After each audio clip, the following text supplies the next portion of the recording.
beauties. Today we're going to talk about one of our favorite treatments, Botox, and some of the stigmas and the myths and the things people say about it that we get a lot of questions about here. People calling, people DMing us about just different things they've heard about Botox, or if their friend does this with Botox, and just kind of putting the truth out there for medical professionals. I know before I started working a couple years ago, I definitely thought that Botox was for people over 40 or 50, that you were treating wrinkles that were already existing. Yeah. Now I know that not to be the case. Yeah.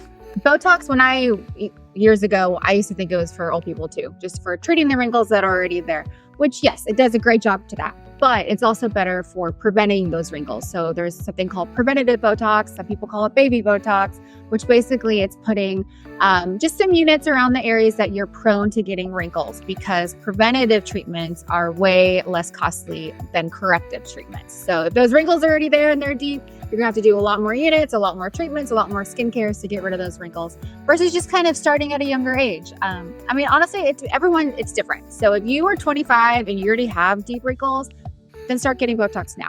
If you're 35 and your wrinkles aren't that bad, then maybe just do a little bit of Botox, or maybe do some kind of laser treatment to stimulate that collagen. But anything preventative is always kind of key for making anything kind of get worse and get deeper and past the part of correcting it.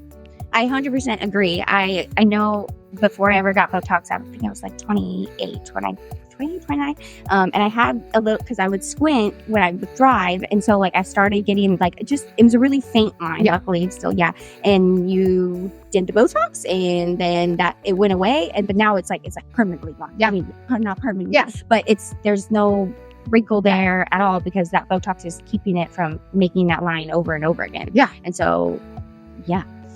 I'm happy I started now. Yeah, awesome. And I keep getting ID'd, and it's great. And now, I've had a lot of patients tell me ever since they're getting Botox, they have to get ID'd now, which is awesome. It's a great good thing here. Yes, for sure. Definitely unexpected. I was like, yes, please take my ID. Thank you for asking. I think the other thing I get a lot is, Botox is only for women. Yeah. And that's definitely not true. My boyfriend's it takes convincing. He kind of had that old mindset too. But now he is definitely regular. And under his armpits too. Yes. So Botox can also be used to help decrease hyperhidrosis, which is excessive sweating. So that can be the forehead, the scalp, the underarms, the palms, the feet, the groin, the back. Honestly, anywhere where you have excessive sweat, we could put Botox in there because it blocks that signal of the sweat glands. So it's honestly life-changing for a lot of people who have done all the topical prescription medicines, all that, and it hasn't helped them. Botox is the solution for excessive sweating. And sometimes it can last, the clearance is basically 4 months to 14 months, just kind of depending on you and your body and how much Botox you put in there. A lot of my patients will just come once a year for their hyperhidrosis Botox treatment too.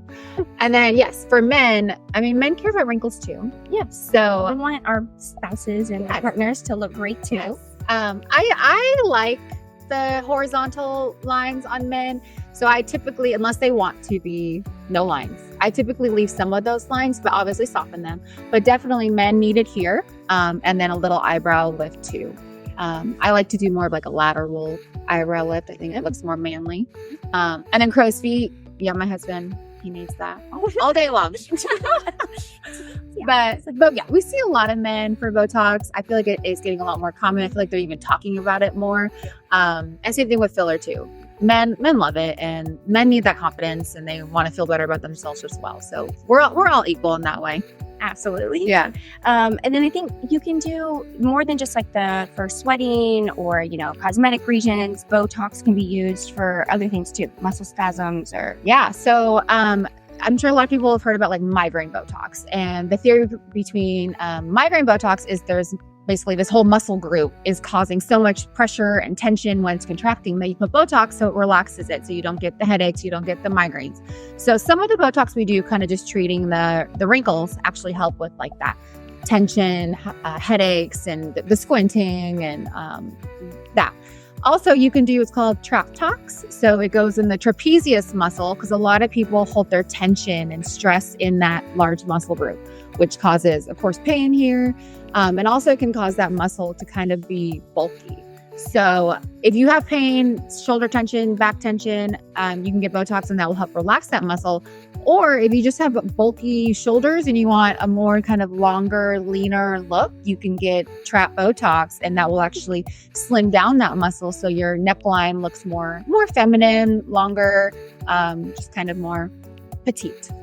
Yeah, so there's a lot of different uses for it. Way more than we used to think. That's for sure. Yeah. What about, so Botox, usually you get it how many times a year? I mean, I like my patients to come every 3 months because by 4 months, it's pretty much gone. And then you're kind of like not fully starting over, but kind of starting over. So I'd rather them come in when they still have some Botox in their face. So that way we're definitely preventing those lines from coming back. But honestly, I have some younger patients who come only twice a year and they love it and they're happy and that's all they need too. I have a few patients like myself, like every 2 months is what they prefer because they want like no movement. They want the smoothest, shiniest forehead and, whatever you want to do, whatever works for you, I'm all about it. Yeah, I think I love that. Yeah, about how you practice is because the patient come in here and they do want the frozen look and you'll give it to them. But you're definitely not going to push anybody into that. You're definitely very aware of like, okay, well, how frozen do you want to be? What muscles, how much movement do you want? And you're able to build on that if they want to, or if they don't, then that's great. Yeah. When a new patient comes in, I do ask them, like, do you want movement? Do you want some movement? And a lot of times they say they want not much movement, but they want natural. So I'll do what I think is best. And I always have them come back in 2 weeks. And in 2 weeks, if they love it, they're happy, awesome. Or if they're like, actually, you know what? I do want less movement. I do want more units, then we can always adjust it. So you can always add more later. And then typically if we do add some units, then that next time I see them, I kind of already know how many units to do and they know what to expect and they know what kind of movement to expect too. So it's just a very customized treatment and each time can be different. Sometimes people want movement, sometimes they don't. It just kind of depends. And the nice thing about Botox is it's customizable every single time. It's not permanent. If you get it once, you decide you don't like it, it's going to go away. It's going to go back to how you were. It doesn't make anything worse or any lines steeper, wrinkles steeper. It just goes back to being you. I love it. Yeah, I feel like we answered hopefully a lot of questions out there that people are having.